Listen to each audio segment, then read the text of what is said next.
Hey, thanks very much. Thank you, Rod, for letting me present to the Low Carb Down Under audience. It's a real privilege. Looking forward today to talking to you about how we can optimise our nutrition to optimise our metabolic health. So first up, a little bit about me, factual information. I'm in this because my wife is a type 1 diabetic. She's had it since she was 10. So I suppose for the last 15 years, day in, day out, I've lived with an intimate understanding of what drives blood sugars up and down. Food is part of that. There's a whole lot of other factors that drive blood glucose and insulin. Personally, I've got a family history of type 2 diabetes and obesity, so for me this is personal. It's a personal quest, like I think for a lot of you in the room. I'm a civil engineer, and not a doctor, and I suppose the one of the major advantages of that is I'm able to look at the numbers and data, and the Institution of Engineers lets me say what I want.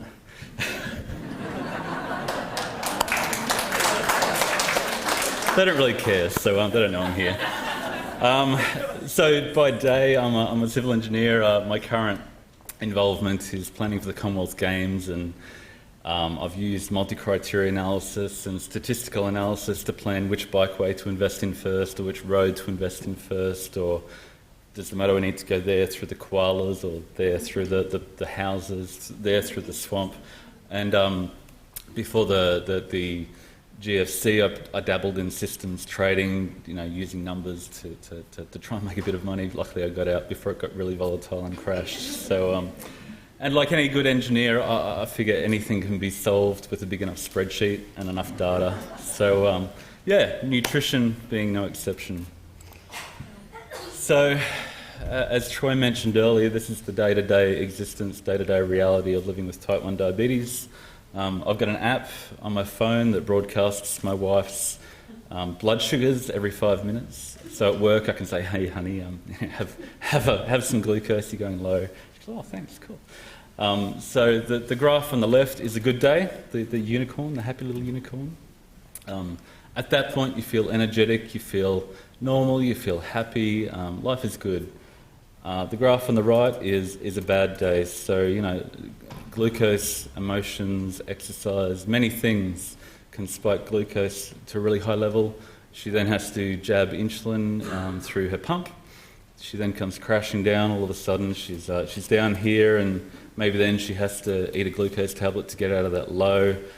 She's using excess insulin. She has to eat more food, leads to weight gain potentially, mood swings, quality of life for her, and therefore, happy wife, happy life. The whole family's, well-being is related to that swing. So I suppose there's a personal interest, a personal passion to know, if insulin drives things down, exactly what is it that drives the blood sugars up, and what foods contain glucose. So that's the first part of what I'm going to talk to you about today. So my university went to QUT doing engineering here, but more recently, my university is the Optimising Nutrition Facebook group. It's a bunch of 3,000 passionate, like-minded, a little bit nerdy. I've been called nerdy by people lately, but group of people who have got a vested interest and a real voracious appetite for information and data, research studies, and you get on there every day and go, wow, what am I going to have to get my head around today?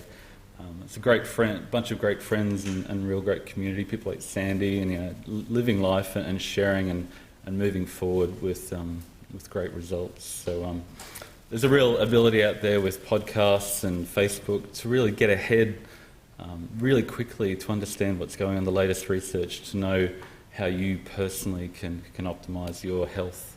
And as I learn things, I go, well, how does that apply to my life? And I understand by writing things down, and then I go and I started a blog to share my learnings. So a couple of years ago, I was here and I met Troy and a few other people, and I joined Type 1 Grit. All of a sudden, we were seeing CGM lines, continuous glucose meter, blood sugar responses like the one I showed you earlier, with all these kids, and we're going, wow, this is really amazing. Honey, just you see these lines these kids are getting. I've been listening to Jimmy's podcast and Rob Wolf from Paleo Land, and been exposed to that, but I suppose taking that next step to really go all in.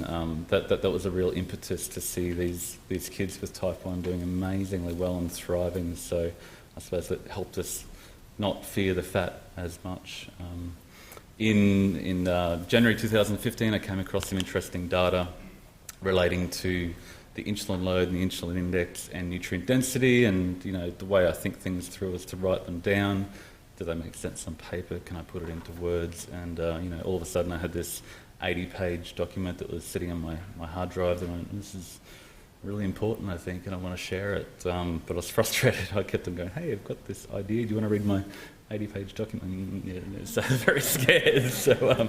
So in March, I found WordPress and started sharing that little bit by little bit. I sent it off to Jason Fung, and he sent it off to Ivor Cummins, who shared it with a couple of his friends, and all of a sudden, life took off, and my hobby has, taken over my life a little bit. Since then, published 120 articles. Every second week I publish a recipe, and every alternate week I'll share a bit of a insightful article on nutrition. It's about 120 articles, 740,000 views, which totally trips me out. So today I'm going to go through the basis of that and the theory, and it's going to get a little bit, a bit of data. There's a few people that came up and said, I really love your graphs. So, there's a couple of you out there. So for the rest of you, you just start glazing over with the Excel plots. There's up here, if you're on your phone, I'll forgive you as long as you're looking up the list of nutrient-dense foods for different goals and optimum meals for different goals. So that's the end game. And then there's a lot of discussion of my insights of how I got there. So this is a picture from our cruise this week, or at least it feels like it. I suppose this is a really good illustration from the movie WALL-E, Disney Pixar film, that demonstrates exactly what hormesis isn't. Hormesis is basically what doesn't kill you, makes you stronger. As you push through, as different things stretch you further and harder and make you adapt to that pressure. So Dr. David Sinclair, up there on the right, he's an anti-aging researcher from the University of New South Wales and Harvard. This slide is a little bit of an adaptation of one of his slides, and he talks about the different pathways of hormetic stress that lead to metabolic health and longevity. So one of those is low protein. It's been a big discussion point in the low carb community, quite controversial. Basically, a low protein diet helps decrease insulin, helps decrease IGF-1, insulin-like growth factor 1, upregulates mTOR, and you live forever is the basic theory. Ketogenic diet, similarly, drives glucose low, upregulates AMPK, which leads to mitochondrial biogenesis, which is this little guy over here. If you work out, similarly, you upregulate AMPK, and then fasting is basically, Jimmy will talk a little bit more about that later, but fasting is a similar sort of process that increases an enzyme called NAD+, which upregulates the sirtuin proteins, which leads to metabolic health and longevity. So Sinclair talks about the magic that happens during fasting periods. There's a really good video where he says that during periods of famine, the body basically says, well, I can't reproduce now. I have to make it through to that next period of plenty, that time of plenty where I can procreate and things are all good. So to continue the species, he says that during those times, we recirculate NAD+, and the sirtuin proteins get out there and fix the body in a way that doesn't happen in a period where we're full of nutrients and full of energy. So that's sort of the magic, and that NAD+ can also be upregulated with nutrition and vitamin B, which is sort of nice and in our diet comes through and helps that. So nutrition, fasting, exercise, if you want to combine low glucose and working out, David would have talked to you about, teaching the body to do more with less, then you can do more with more when you've got more energy. So optimizing, my mate Ted Naiman has a really good way of illustrating graphically things that other people make more complex, like myself. So a lot of people talk about low carb, low fat, plant-based, zero carb, and it all gets really confusing. A lot of the time people like to go from extreme to extreme, get really passionate and black and white. And as an engineer, I think optimum lies somewhere in the middle, and often maybe feasting, fasting, we're finding that optimum balance point either side of the middle for your particular situation. So that's what I hope to go through today, to talk to you about how you can find your optimum balance point for your exact situation. So one illustration of that is the issue of protein. Protein stimulates insulin growth factor 1. This is the hazard ratio curve for percentage insulin-like growth factor. So on one end, you've got a massive overdrive of growth, massive levels of protein. You can only recycle and regenerate your cells so many times before your body basically carks it. At the other end, you've got massive protein deprivation, and that might work really well for a yeast cell who's in a petri dish in a lab. But Tommy Wood points out that if you're a 60-year-old grandma who's aiming to live to 120 by extreme calorie deprivation, and you fall over in the shower and break your hip and never get up again, it's not a useful metric. So that brings me to the first little knob in a little dial in my optimizing nutrition parameter of insulin load, nutrient density, and energy density. So a couple of years ago, I was going through Jason Fong's Etiology of Obesity video series, fantastic series of 6 hours of videos, which is now turned into the Obesity Code. And in that, he mentioned that a lot of people pursuing the Atkins diet find that they don't get the results they want in the long term, potentially because they're overdoing the protein, which we mentioned before. These people that drive the insulin too high, and that insulin generates body fat storage, and they don't actually get where they want to in the long term. So I thought, that's really interesting, and I went digging and found some papers about 20 years ago when Jenny Brain Miller was developing the insulin index and the satiety index that we'll talk about later. They also developed the insulin index, and there's a paper, a couple of papers that they looked at it with Suzanne Holt as well. What the insulin index is, you might have heard of the glycemic index, which is a measure of the excursion of your glucose when you eat a particular food. What the insulin index is they measure the area under the curve of your insulin response to different foods. So they feed a range of different people a certain food, 1,000 kilojoules, and they measure your insulin over 3 hours at 15, 30, 45, etc., to get that area under the curve. And then they say, well, glucose, we'll call that 100%, and they then factor your insulin response proportional to glucose. So where the glycemic index just is highly dependent on your insulin sensitivity, this actually takes out that factor by relating it back to glucose and gives you a better understanding of the insulin response to your food, which I think is really, really critical because it helps you understand exactly how much glucose is being metabolized. So I found a thesis by Dr. Kirstine Bell from end of 2014 that rather than the 47 foods that previously documented, they'd gone to 147. And I was able to download that, drop it into a spreadsheet like a good engineering nerd on the holidays, and plot it like this. So you've got carbohydrates versus insulin index. So everybody thinks, carbs, insulin, fat, bad, cut out the carbs, but it's not that simple, really. What you see down here, you've got butter, bacon, olive oil, which everybody goes, yep, low carb, all good. Up on the top right, you've got jelly beans, which are about 118. Glucose is 100, as I mentioned, so it's all related back to glucose as being 100%. But then it gets a little bit interesting when I mentioned Jason pointed out that protein has an insulin response. Bernstein talks about this as well, and living with a type 1, I know that protein has a long response with glucose. So when my wife eats a large steak, 12 hours through the night, we're battling that blood sugar rise and dosing more insulin to get the glucose level back. So there is some response. Now, that shows up here that you've got fish, steak, cheese, tuna that have quite a large response in spite of being low carbohydrate foods. And then at the other end over here, high fibre foods, you've got navy beans, porridge, all bran, coleslaw. They've got a lower insulin response than you'd initially think.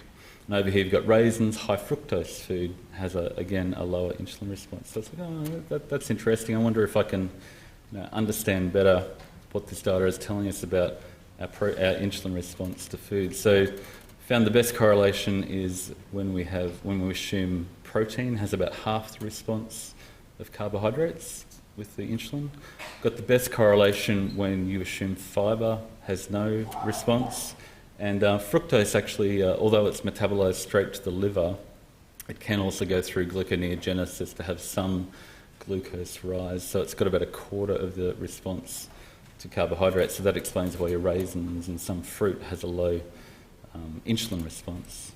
So when we factor all that in, we get net carbohydrates, which is carbohydrates minus fibre, plus about half the protein, gives us a much better response. So you see this is still a bit scattered, but definitely better. The protein comes over from here into the centre, back to the trend line, and the fibre also returns to the trend line, and we get a much better understanding. So, that's interesting. What does it mean? Why do I care? Well, what's exciting is then you can rank your foods based on the insulin response. So you can say the proportion of insulinogenic calories in those foods, or the insulin load of those foods. You can then rank them from 0 to 100 and line them all up. And so this is exciting for people who are trying to manage a therapeutic ketogenic diet for cancer, epilepsy, dementia. These people, it really matters how much insulin in their food that will exacerbate the growth of the cancer. So they really want to minimise that down. So it's really critical, and I hope this, if anybody out there is into that area, I really love to see this used in therapeutic ketogenic diets for cancer, epilepsy, dementia. For people with type 1 diabetes, you can more accurately predict and calculate the insulin demand using your insulin sensitivity factor. And for the rest of us who aren't completely metabolically deranged, we can refine it to suit our own personal metabolic health, insulin sensitivity and pancreatic function. So basically, if your pancreas and your insulin sensitivity can't keep up with the food you're eating, you need to back off the insulin load using these formulas to normalise your blood sugars. So, I think it's interesting. So this brings me to the second part of the optimising system, which is nutrient density. So when you look at you would have seen the lowest insulin response foods are the purified fats. So you've got cream, cheese, butter, peanut butter, all my favourites really. But the problem is though, if I keep on only eating those foods, I realised from listening to Rob Wolf and being exposed to Paleo World that you need a well-rounded, balanced nutrition. So you need vitamins, minerals, aminos, and fatty acids to get a well-balanced nutrient profile. So one of the major criticisms of the ketogenic diet, Dr. Sarah Ballantyne, the paleo mum, did a really thorough dissection of all the studies that demonstrate the risks and challenges and where the ketogenic diet fails. But really, Jimmy with Adam Nally went through and did a really good review of that and demonstrated that really it's not necessarily the fat, it's not the fact that it's ketogenic, it's the fact that these diets are generally ketogenic products in a can. They realised that it's hard for the mothers to feed the epileptic children these ketogenic natural foods, so they formulate products. And whenever you start to get junk food in any realm, whether it be high carb, low carb, whatever, you get into trouble. So it really seems that nutrient density as well as insulin load is really important. So there's been a lot of understanding recently to get that driving blood sugar down by just jamming in more insulin leads to that excess energy in your body being stored as belly fat, pancreatic fat, in your eyes, in your brain. So I've understood that really insulin resistance is the bigger problem we need to address and eat to suit our insulin resistance. But then my next question is, hey, what causes insulin resistance? Interesting question. I think my hypothesis is it's the mitochondrial downregulation that the mitochondria, which are the power plants of our cells, just can't keep up with the energy load, can't burn the energy, that they're just a bit sluggish, they're downregulated, they're not keeping up with all the fuel that we're throwing at it. My mate Mike Julian, who's the other administrator of the Optimising Nutrition group, always brings things back to a race car analogy, and he says that the body's like a race car. We need to tune it and build a bigger motor, which is the metabolic health. And at the same time, we need to feed it optimal race fuel, which is our nutrition. And I think potentially the problem is that our mitochondria downregulate. They slow down to keep up with the quality of the fuel you're giving it. If you're not giving it that vibrant, nutrient-dense fuel, they just can't go at the speed and keep up with the energy that you're throwing at it. So Dr. Paul Jaminet says that a nourishing, balanced diet that provides all the required nutrients in the right proportions is the key to eliminating hunger and minimising appetite at minimal caloric intake. So what this means in layman's terms is really that if you're eating, 2,000 calories of food or whatever, and it's junk food, it's not nutrient dense, your body's going to go, hey, I need some more food, I need some more minerals and vitamins. I'm going to keep on seeking out more and more food until you get that nutrient it needs to feel vibrant and healthy, to feel energetic. So in the meantime, you've hammered down so much extra energy, your body's struggling to deal with all that extra energy. Dr. Terry Wiles, who has overcome her own multiple sclerosis using a low-carb, nutrient-dense diet, says to produce ATP efficiently, the mitochondria need particular things. Glucose or ketone bodies from fat and oxygen are primary.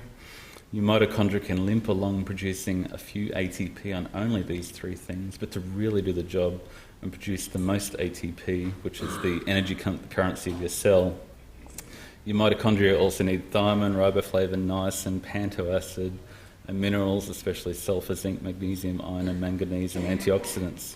Mitochondria also need plenty of carnitine, alpha-lipoic acid, creatine, and coenzyme Q for peak efficiency.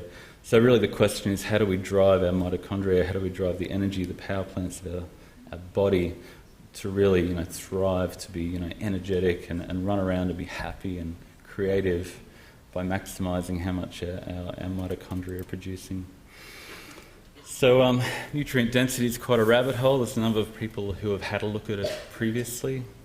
Dr. Joel Fuhrman has looked at nutrient density in terms of vitamins and minerals and a number of other factors to develop the ANDI index, which ranks what ends up being basically fruits and vegetables in terms of nutrients per calorie. I suppose the limitation of that is it doesn't take into account amino acids and essential fatty acids, so that's interesting. Then Dr. Matt Malond recently looked at all essential vitamins, minerals, amino acids and essential fatty acids in terms of weight, and came up with a much more paleo-esque sort of high protein approach. And I thought, well, maybe I can combine, at work I use multi-criteria analyses to bring different things together. Everything in life is more complex than just one parameter. So maybe we can bring insulin load and nutrient density together. So USDA food database, 8,000 different foods with the micronutrients and macronutrients. You can download that, and calculate the nutrient density of different foods. So what you see here, the red bars are, along the bottom we've got all the essential amino acids, vitamins, minerals, and DHA, EPA at the bottom. This axis here is the daily recommended intake per 2,000 calories, which is what most people recommend you should eat, blah, blah, blah. Calories, everybody's got issues on it. The next task is to do it nutrient density per ATP yield for, fat metabolism versus carb metabolism, but, that's the next holidays. But the red data bars are all foods in the USDA food database, so everything available. And the blue bars are the nutrient density for the top 10% of the foods when you sort by nutrient density. So you can see you get a massive boost in nutrient density if you select the most nutrient dense foods. But these, you probably can't see it on the screen there, but these are the amino acids up this end. So it seems to be fairly easy to get adequate amino acids from most foods. The problem is, like vitamin E, vitamin D, choline, etc., that are much lower and harder to get. So I was out, sharing on Facebook and talking to people, and one guy, Ray Cronise, popped up, and he's a mate of Joel Fuhrman, so he was taking me to task on a bunch of issues, and finally got into my head that what he's into is calorie restriction without malnutrition. So what we want is not necessarily to boost all the nutrients, but really the nutrients that are harder to obtain. So when the system went through, switched off the nutrients that are overexpressed and easy to get, which then allows you to focus on the nutrients that are much harder to get. So, things like fibre, calcium, iron, etc., all the ones with the tick are then upregulated, and you're able to improve, all the harder to get nutrients, which is, really exciting for me. So then we can take that system and compare the food groups. You've got average of all foods. Vegetables do pretty well. As Troy was mentioning before, fruit does not so well, especially when you consider that they don't contain amino acids and omega-3s and the like. So these orange bars are the average minus half the standard deviation, which is basically an engineering way to say, well, I want a good amount of everything, not just massive amounts of amino acids or massive amounts of vitamins or massive amounts of vitamin C. So those orange bars mean that you've got a good range of nutrients that you actually need. Cereals and grains, eggs and dairy, fish, as Troy was mentioning before, do incredibly well. Animal products, legumes, nuts and seeds, but really the best way to go, it appears from the data, is to focus on the most nutrient-dense foods across all the food groups. Which brings me to the third component, which is energy density. This is probably a little bit controversial in this forum, but Dr. Christopher Gardner has done some interesting research looking at how people do on a low-carb versus a low-fat diet, whether they're insulin resistant or insulin sensitive, which is a really, really interesting study. What they found is the people who are insulin resistant, as you probably would expect, do really, really well on a low-carbohydrate diet. So that's these bars here. That's the average. The people who did the best are down here. But then the people who were insulin sensitive actually did slightly better on a low-fat approach, and there wasn't too much difference. So really they did better by eating, this is a focus on whole foods, they all did better by eating whole foods, but if you're insulin sensitive, you may do slightly better on a low-fat approach, but really it didn't matter if you're insulin sensitive. So the question was asked before, how do we know if we're insulin sensitive? A while ago, like a lot of people in the room, when Jimmy started blogging about his N=1 experience with ketosis, I bought my ketone meter, handy dandy, brought along today. I'm not going to draw any blood, don't worry. So I started testing, and after a while, as a number of people have said, it gets expensive. So I thought, hey, how do I know? Maybe I could just track my glucose and understand whether I'm in ketosis rather than continuing to blow money on the ketone strips. So what you can see here, what I've done through my contacts, through Facebook groups and the like, I've gathered 1,200 different data points from about 30 different people who are all trying to live a ketogenic life. Most of them are fairly metabolically healthy. You can see that as glucose drops, as you go without food through the famine, your blood ketone levels rise and your body fat is burnt for fuel. So that's what we know and understand, and it's really interesting. But once you start to look at how different people behave with that ketone versus glucose line, you find that different people actually have different ketone responses. These guys here this is actually Simon Saunders, who was on the cruise, and R.D. Dykman, have incredible metabolic health, and when their blood glucose drops, their ketones kick in, and they can probably go a long time without food. They're fairly insulin sensitive, but these people here, their blood glucose levels drop and their ketones don't kick in as much. So you can characterise this into different groups. So I think this really explains really well why a low carbohydrate diet works for a type 2 diabetic. So the orange line is someone with type 2 diabetes. So when they, they've typically got very high glucose levels. So, and when they try to not eat, they go, I'm going to go on a diet, I'm going to starve myself or whatever, eat 1,200 calories a day. Their blood glucose levels drop, their ketones just don't kick in, and they're going, I'm so hungry, I'm going to go out of my mind, I've just got to eat. And all of a sudden they're hungry, they're hangry, and they just have to stuff their face. So because their ketone levels aren't kicking in, they're driven by hunger. So, regardless of calories in, calories out, it's the appetite regulation that a higher fat diet gives you that helps you. So these people do well by eating a bit more fat and less carbs, and they're able to keep their energy levels up when they go without food, and all of a sudden they go, I don't need to eat, I'm not hungry, and naturally they drop into an intermittent fasting. So as you progress in your metabolic health, we've got pre-diabetes. This line here is mild insulin resistance, which is me about 18 months ago when I started playing with this.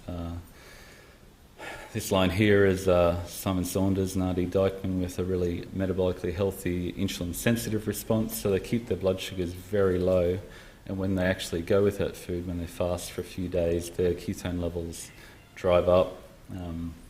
This yellow line here is someone who's really hyperinsulinemic. So whether they've got cysts on the ovaries or some major issue that's driving their hyperinsulinemia, they get so much insulin circulating in their body, they just feel really lethargic because they can't kick in their glucose or their ketones. So this person's stuffing their face, just going, I need energy, but because the insulin's so high, storing it all as body fat, they feel really terrible. So pretty sad place to be.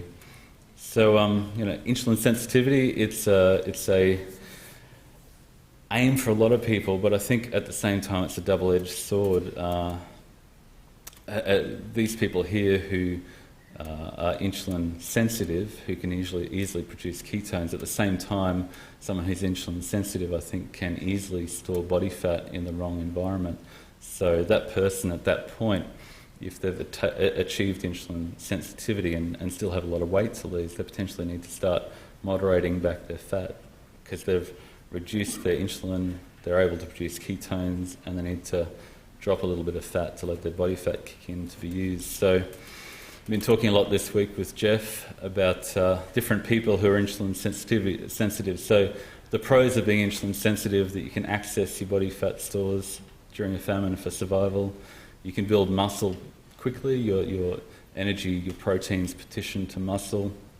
And the Australian Aborigines would have travelled a long way to get to Australia, and the people in Vanuatu, I recently went there about a year ago, and these beautiful people living in the forest, completely ripped, intimidatingly so, eating coconuts and living off the land. And then the same people in Port Villa hammering down cokes and just completely metabolically messed up, and Gary Fettke's going over there on a yearly basis to chop off limbs.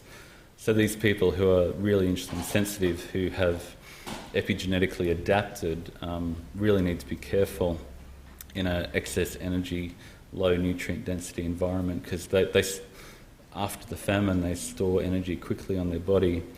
But Roy Taylor talks about the personal fat tolerance threshold. So they quickly gain weight, and all of a sudden that they're diabetic and got very high blood sugars and major issues. So I suppose the hypothesis there is that if you're insulin sensitive, there's a role for cutting back a little bit of fat to let the fat come from your body, and maximising insulin nutrient density as much as you can at that point, and maybe minimising the energy density of your food. So another study that's been done from the University of Sydney is looking at the satiety index. So at this end you've got chips, cookies, Mars bar, donut. You can see these foods are really energy dense.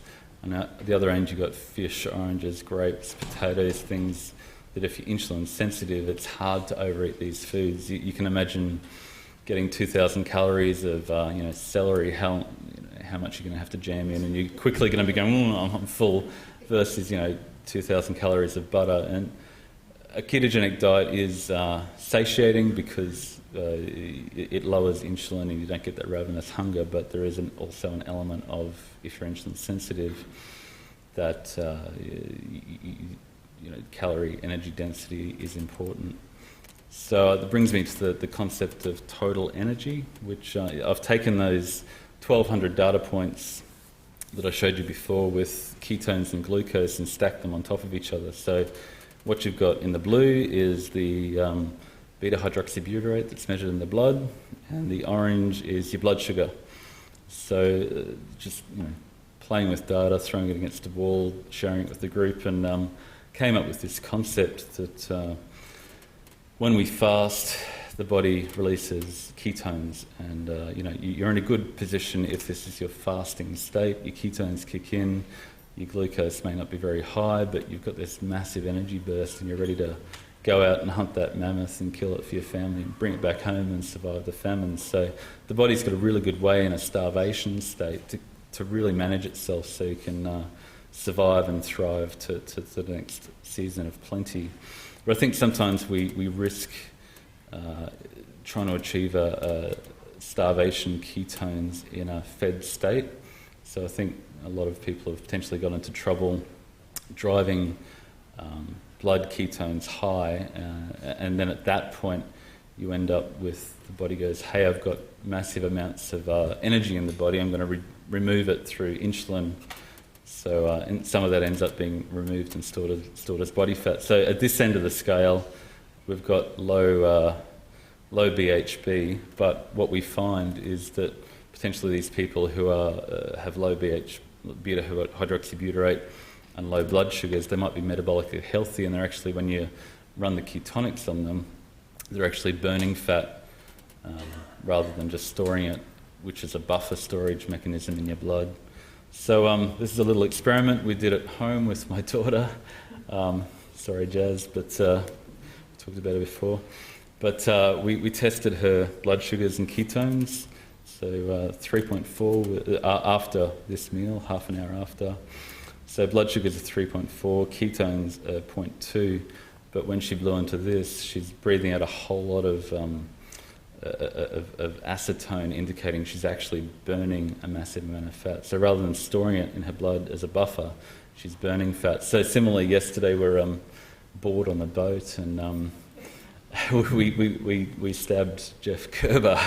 So his blood ketones were 0.4, glucose is a little bit higher after a meal, but he also was blowing massive 3 red flashes on the ketonics, indicating that after 15 years living a low-carbohydrate diet, he's in ketosis. So that's an interesting learning, I think, for me. So so moving on, you've got we need to fast well, feed well, we need to eat nutrient-dense foods that don't raise our blood sugars too much, and when we don't eat, we can track our blood sugars and say, well, I am legitimately hungry, my blood sugar's dropped, I need to eat.